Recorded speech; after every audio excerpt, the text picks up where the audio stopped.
कि गौ सेवा से बहुत जल्दी शरीर पवित्र होता है, हृदय भी पवित्र होता है और गोविंद भी प्रसन्न होते हैं। यदि गाय घर में पाली जाए या गौशाला खोली जाए और गौओं की सेवा की जाए, जिनके पास अर्थ है, भाव है, भगवान स्वयं श्री कृष्णचंद्र जी ने गौ सेवा स्वीकार की, गौवें चराई। गौओं की परिक्रमा करने से, जैसे आप प्रभु के बिहारी जी के मंदिर की 4 परिक्रमा करें तो जो फल आपको मिलेगा वही गाय की 4 परिक्रमा कर ले तो आपको प्राप्त हो जाएगा। गौ की प्रदक्षिणा से, गावः प्रदक्षिणी कार्यावंदनीया ही नित्यशः, जो रोज गाय को प्रणाम करता है और गाय की प्रदक्षिणा करता है तो भगवत प्रदक्षिणा का उसे फल प्राप्त होता है। यदि घर में गाय बंधी है और भूखी है और प्यासी है तो तुम्हारे सारे पुण्य नष्ट हो जाएंगे। गाय के गोबर से जहां लेपा जाता है वहां जिस देवता का आह्वान करोगे वही देवता आकर विराजमान हो जाएगा।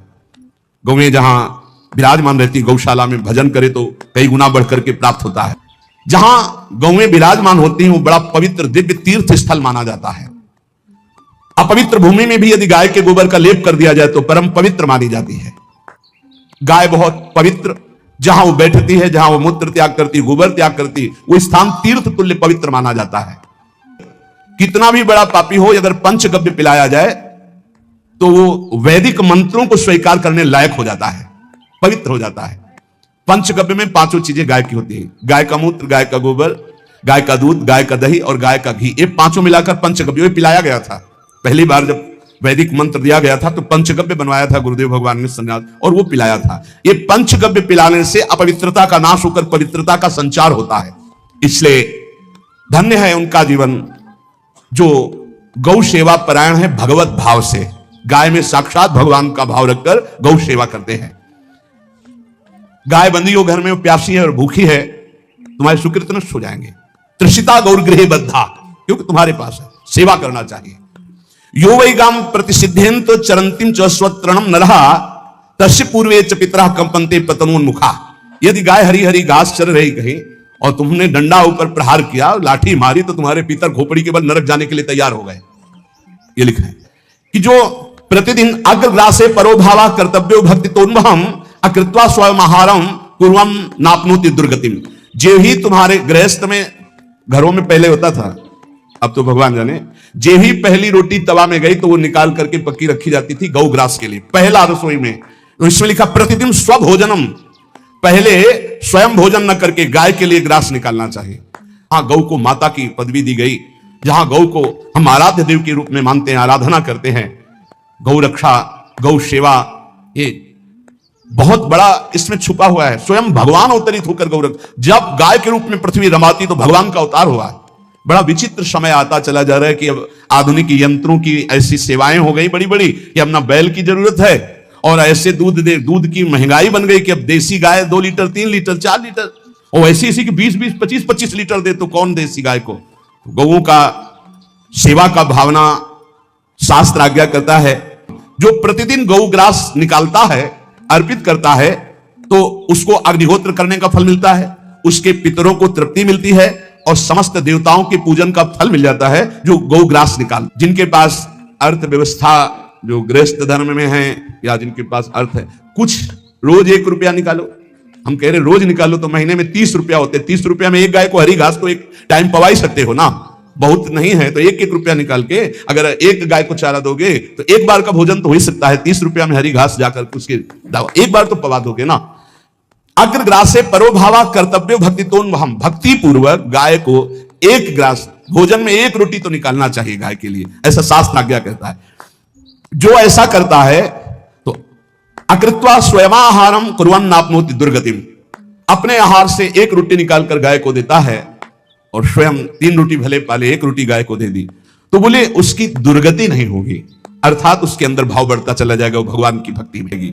जो सदैव गौ सेवा करता है, उसके दांत मच्छर हटाता है, स्नान कराता है, पीठ में हाथ फेरता है, उसके पूर्वज जो पितर होते हैं वो नाच पड़ते हैं, उनका मंगल होना शुरू हो जाता है कि हमारे वंश में गौ सेवक पैदा हुआ, बड़ा भाग्यवान है और वो गौ के द्वारा हमें तार देगा, ऐसा भाव। गौ सेवा हमारे सनातन धर्म में बहुत बड़ा स्थान गौ सेवा का। तो मूर्ख मनुष्य, जैसे अब गाय दूध नहीं दे रही, मार डंडे डंडे मार रहे हैं, इंजेक्शन लगा रहे हैं, ऐसे वैसे कर रहे हैं, उसको ताड़ना दे रहे हैं, तो बोले जो मूढ़ बुद्धि मूर्ख मनुष्य यो वही ताड़ते यष्ट्याधेनुम मर्त्यो विमूढ़धि, वो गाय को लाठी से मारता है, डंडे से मारता है, हाथों से मारता है, तो धर्मराजस्य नगरे सा याति कर वर्जिता। धर्मराज जी पहले अपने नरक में ले जाकर के उसके कहते थोड़े थोड़े तिल तिल करके पहले इसके हाथ काटो, मरना है नहीं वहां। अब आराम आराम से थोड़े थोड़े पहले हाथ वर्जिता है, इन्हीं हाथों से गाय को मारा था ना, तो ऐसे थोड़ा थोड़ा काटा जाता है उसके हाथ। गौ सेवा का धन सिर्फ गौ सेवा में ही लगना चाहिए। आप गौ सेवक है, दूध पान कीजिए, रोटी खा लीजिए, लेकिन गौ सेवा का अर्थ आप अपने वासनाओं की पूर्ति में, अपने मनोरंजन में या अपने मन के संकल्प भावना में नहीं पूरी कर सकते। गौ सेवा के लिए ही पूरी कीजिए। गौ के वास का निर्माण, गौ के भोजन की व्यवस्था, वो दूध दे ना दे, वो कैसी भी अवस्था में हो, उसकी सेवा प्रायोरिता, उसके लिए सेवक रखना, सेवकों को भी सुख प्रदान करना, लेकिन स्वयं कभी गौ के सेवा के लिए आए हुए धन का स्वयं के लिए भोग न करना और निरंतर भजन रखना, उसे परम पद की प्राप्ति हो जाएगी। जो गौ के शरीर को स्नान कराता है, गौ के शरीर को कीट आदि से, मच्छर आदि से रक्षा करता है और खूब अच्छा अच्छा पदार्थ, केवल दूध के लोभ से नहीं, ये हम गौ सेवा की बात कर रहे हैं। ये कि नहीं हम 10 लीटर दूध देती तो हाथ फेराओ, जब दूध नहीं देती है तो चारा भी ठीक से नहीं दे रहे, और उसे ये स्वार्थी हो, गौ सेवा का बात नहीं। वो दूध का लोभी केवल व्यापार की बात करता है। गौ सेवा का तात्पर्य है गौ सेवा केवल खूब बछड़े को पिला दिया प्रसाद रूप से, जो दूध मिला उसका अपने सेवन की, वो बात तो अलग है। अब बछड़े को तो जरा सा केवल पिलाने के लिए कर दिया और खूब सारा दूध लीटर में नाप करके जा रहा है, और उस समय तक तो खवाओ पियाओगे ही खूब अच्छे से। उसके बाद जब दूध देना बंद किया तो उसका आदर सत्कार खत्म, खोल के बाहर ऐसे वो प्लास्टिक खाते घूम रही है, तो ये गौ सेवा नहीं मानी जाएगी, वो स्वार्थ पूर्ति मानी जाएगी। इस घोर संसार सागर में जो हम डूब रहे हैं, तो भगवान भेजते हैं ब्रह्मविद्ता संत महापुरुष का समागम, और जहां संत मिले तो आखिरी जन्म समझो इस संसार समुद्र से पार होने के लिए सुदृढ़ नौका संत समागम है। भवसागर कहा नाव शुद्ध संतन के चरण, तुलसीदास प्रयास बिनु मिलहि राम दुख हरन।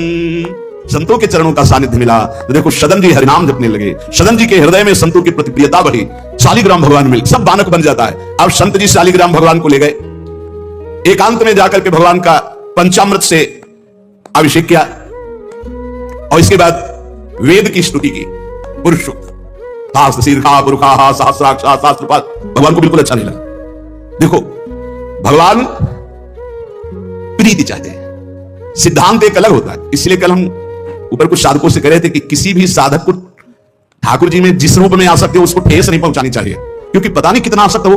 आप देख करके अच्छा चलो ऐसे नहीं कभी, वही ओहो धन्य भाग, कितने सुंदर आपके ठाकुर जी है, बहुत सुंदर, आप खूब प्यार कीजिए, क्योंकि पता नहीं वो कितनी गहराई से प्यार कर रहा हो आप, तो उसका हृदय बहुत दुखी हो जाएगा। भक्त का हृदय दुखी हुआ तो आपकी उपासना में फर्क पड़ जाएगा।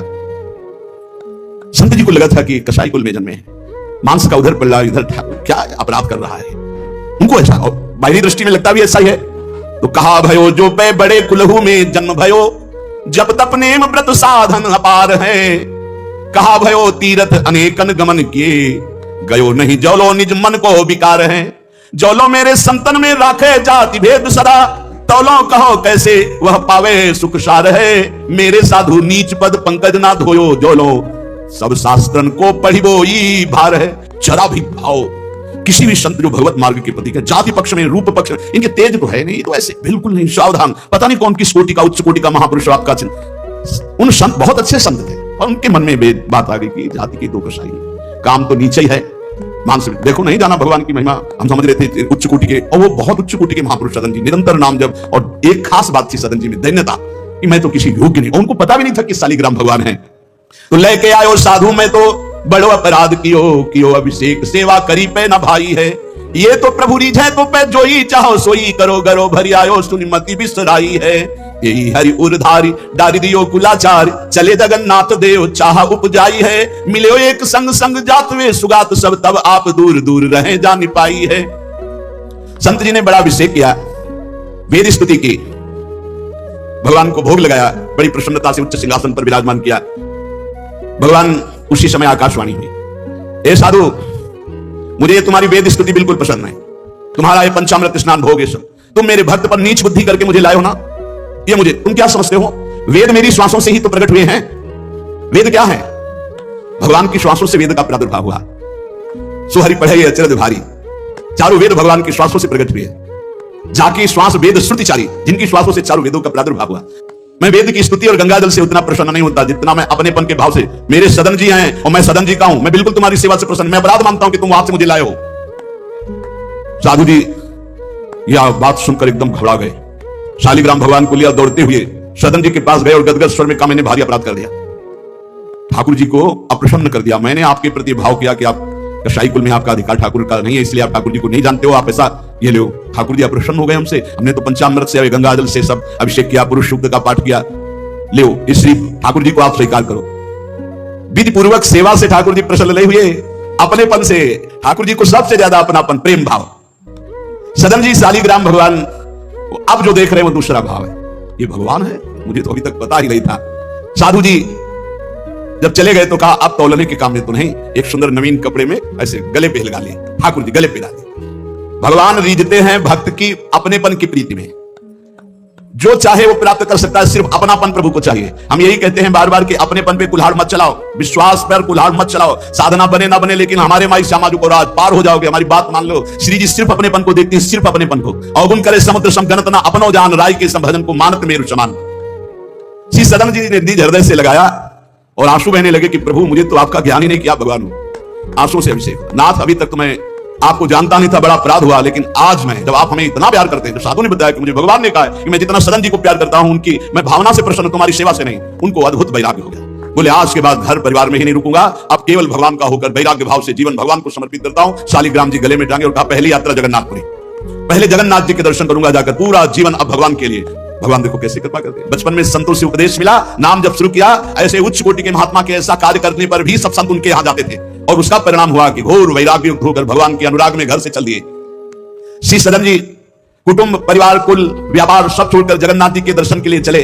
कुछ दूर चलने पर यात्रियों का समुदाय दिखाई दिया जो जगन्नाथपुरी जा रहे थे, तो उनके संग हो गए। जब उन लोगों ने कुछ ने पहचान कर ली कि अरे तो कसाई कुल के हैं, और तो सब दूर दूर छूना भी नहीं चाहते थे। यही बहुत बड़ी चूक हो जाती है, जो भगवान को समर्पित हो जाए उसमें कभी जाति पक्ष ना देखे, बहुत बड़ी हानि हो जाती है।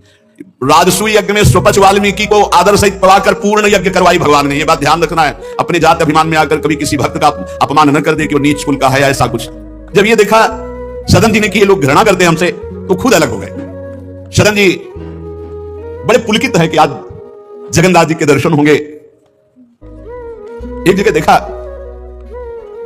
गौएं पानी पीने के लिए लालायित हैं, एक आदमी बाल्टी से पानी निकाल तो गौओं को डंडा मारने लगा। सदन जी ने कहा, क्यों पानी क्यों नहीं पीने देते? बोले इतना गहरा कुआं है, घसीटने से हमारे हाथ दर्द होते हैं, अपने घर के लिए ले जाएंगे कि इनको पिलाएंगे? उनका अगर आप कृपा करें कुछ समय हमें दे दें बाल्टी और मैं भरूं, तो बोले मुझे भी कोई परेशानी नहीं। भर भर करके 2500 गाय थी, सबको पानी पिलाया। शाम हो गई, पानी खींचने में पिलाने में समय लगा, तो उन्होंने सोचा गांव में भिक्षा मांग लेते हैं और आज रात्रि कहीं एकांतवास कर लेते हैं, सुबह जगन्नाथ जी के दर्शन करेंगे।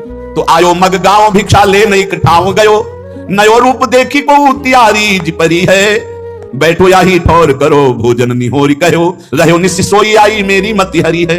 लेवो मो को संग करो काटो तो न होए रंग बूझी, और काटी पति ग्रीव पे न डरी है, कही अब पागो मोशो ना तो कौन तो सो मोसो, सुर करी उठी इन मारो भीर करी है। बहुत कठिन है वैराग्य लेकर भगवान के मार्ग में परम दयालु स्वभाव श्री सदन जी जगन्नाथ जी के दर्शन करने।